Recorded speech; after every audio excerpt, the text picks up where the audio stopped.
With this demonstration, I'm going to show you how to create a student portfolio, demonstrate some of the features you will need, demonstrate how to share your portfolio with your instructor, and finally how to download your completed portfolio. So starting from our Blackboard menu, click Portfolio's homepage, click Create Portfolio, type in the title of the portfolio. So in this case, ELFH 300 Plaid Portfolio, comma, last name, comma, first name.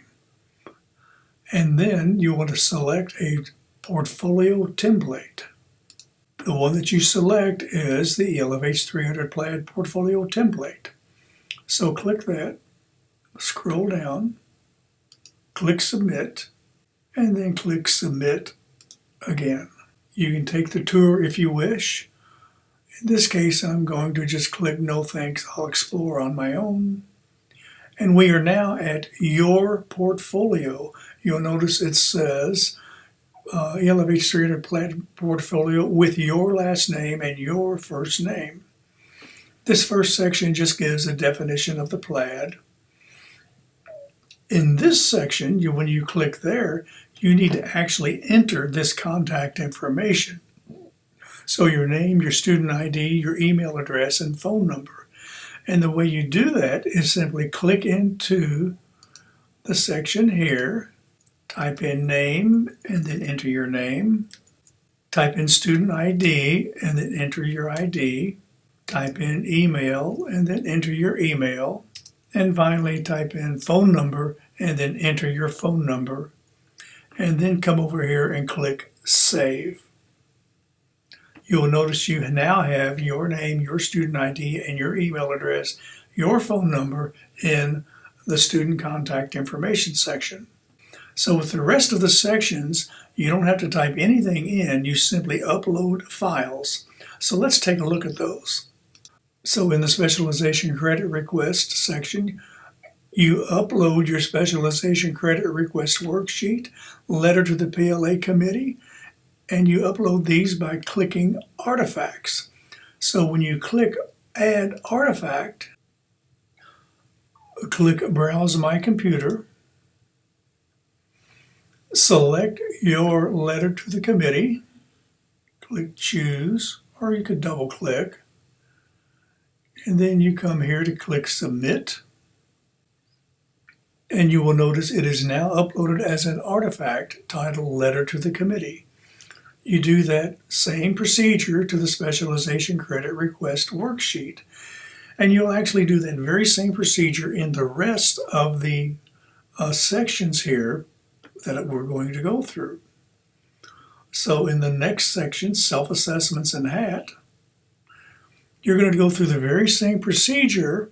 You're going to add the following files by clicking the Add Artifacts button here. But in this case, it's your course self-assessment. That's the one that you started at the beginning of the class. You completed that, the post section, and you upload it here as a file. You remember the program self-assessment. That's the long one that assessed all of your KSAs prior to taking this course.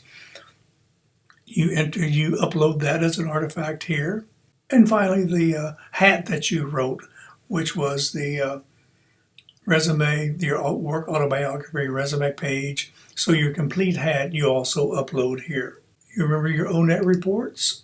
You upload all the ONET reports that you used in your documentation for your credit request.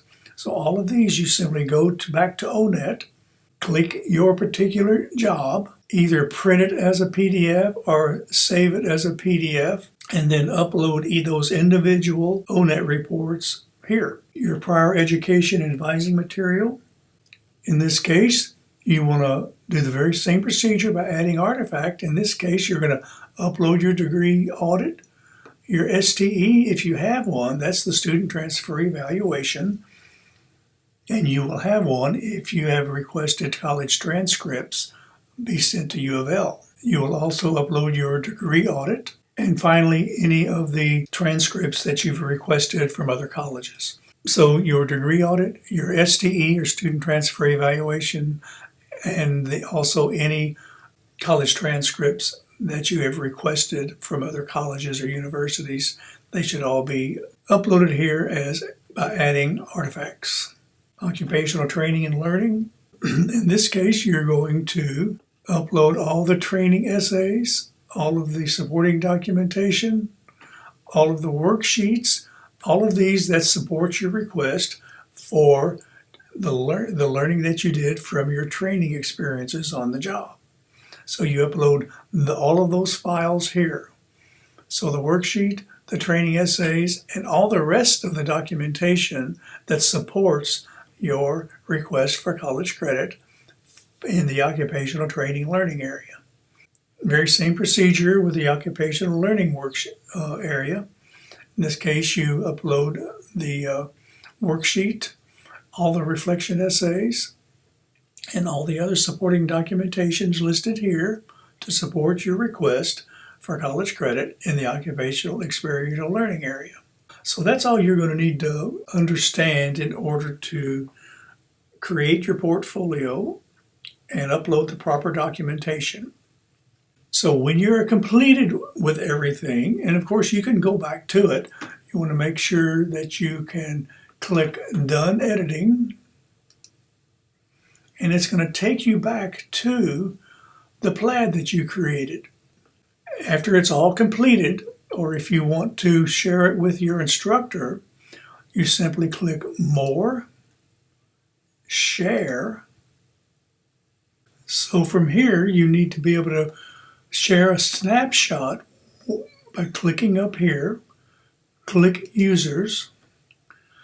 You will need to know the user ID of your instructor, which they will provide. In this case, I'll just enter my user ID and come over here and click Submit.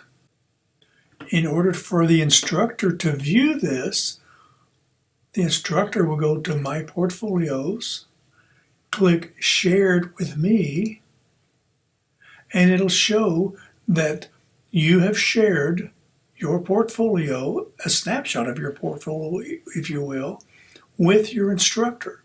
So the instructor then will open that snapshot. You will notice in the student contact information, it shows the information that was entered. If you go to the specialization credit request, we only uploaded one file, but it is contained right here, so the instructor will be able to view it. So we didn't enter any other information, or we didn't make any other file uploads because they were all the very same procedure.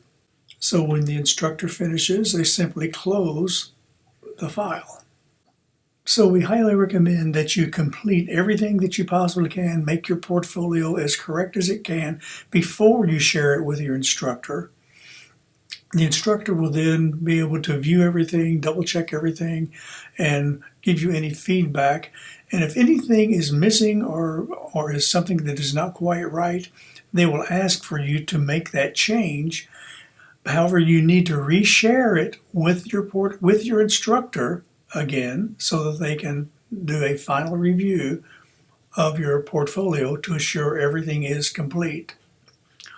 And there's one more thing that you can do that can be very important to you later. So if you come here and click More, Download, it will now download your entire portfolio to your Downloads folder. It is important to keep this file. You will need some information from this portfolio whenever you take ELFH 540, your culminating undergraduate experience. So we click Download Portfolio, and you'll see it will have gone to my Downloads folder. So we'll go back to our main menu. So we've demonstrated how to create your portfolio, use the portfolio to upload files and enter information, share it with your instructor, and finally download it when it's completely finished so that you'll have it later to use in ELFH 540.